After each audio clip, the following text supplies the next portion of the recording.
আপনাদের দিদি হিসেবে আপনাদের কাছে আমি অনুরোধ করতে এসেছি।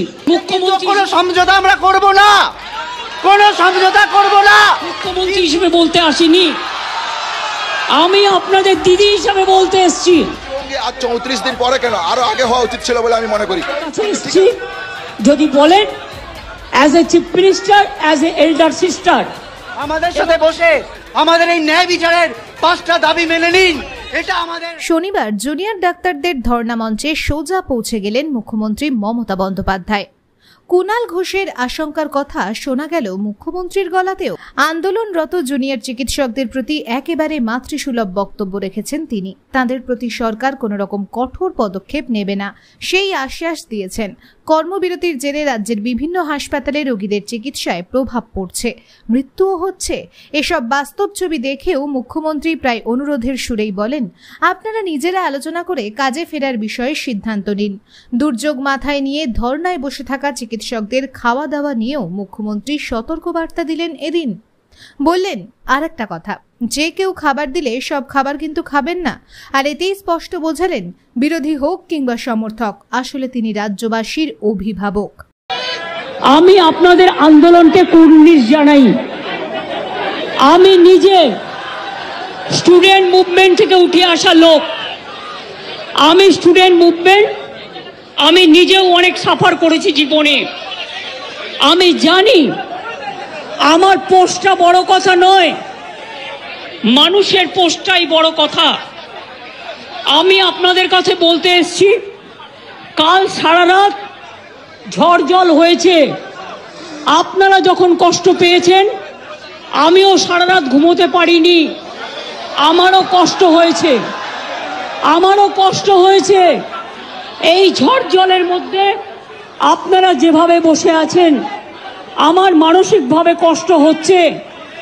আপনারা আজকে 33 দিন 34 দিন, আমিও কিন্তু রাতের পর রাত ঘুমাইনি।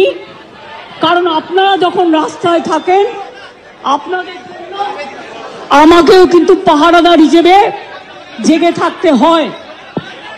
আমি আপনাদের কাছে যেটা বলতে এসেছি, এত ঝড় বৃষ্টির মধ্যে, প্রাকৃতিক দুর্যোগের মধ্যে আপনারা অনেক কষ্ট পেয়েছেন। আর কষ্ট না করে যদি আপনারা কাজে ফিরতে চান, আমি আপনাদের প্রতিশ্রুতি দিচ্ছি, আপনাদের ডিমান্ডগুলো আমি কথা বলে সহানুভূতির সাথে আমি স্টাডি করব। আমি অফিসারদের সাথে কথা বলবো। আমি একা সরকার চালাই না, আমার সাথে একটা chief secretary, home secretary, DG police সবাই আছেন। আমি আপনাদের বলতে চাই, আপনাদের ডিমান্ডগুলো আমি ভাববো, আমি চিন্তা করব।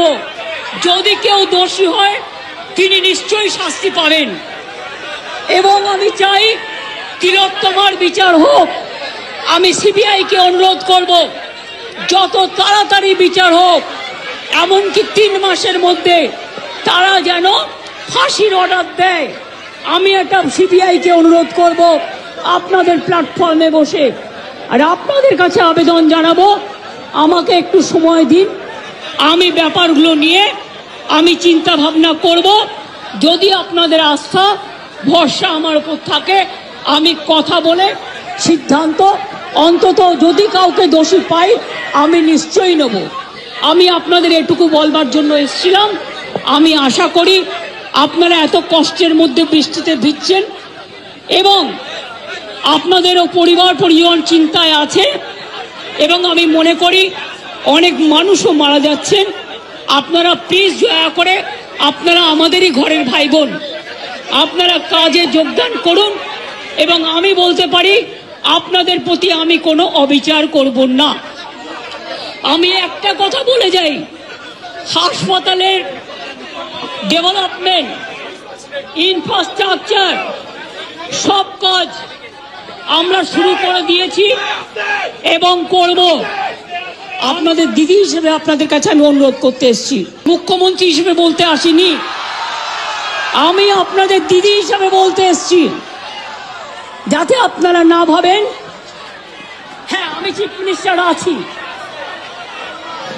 আমি একটা পার্টিও বিলংস করি, কিন্তু আপনাদের কাছে এসছি যদি বলেন as a chief minister, as a elder sister, এবং আপনাদের আন্দোলনের সমব্যথী এবং সমসাথী।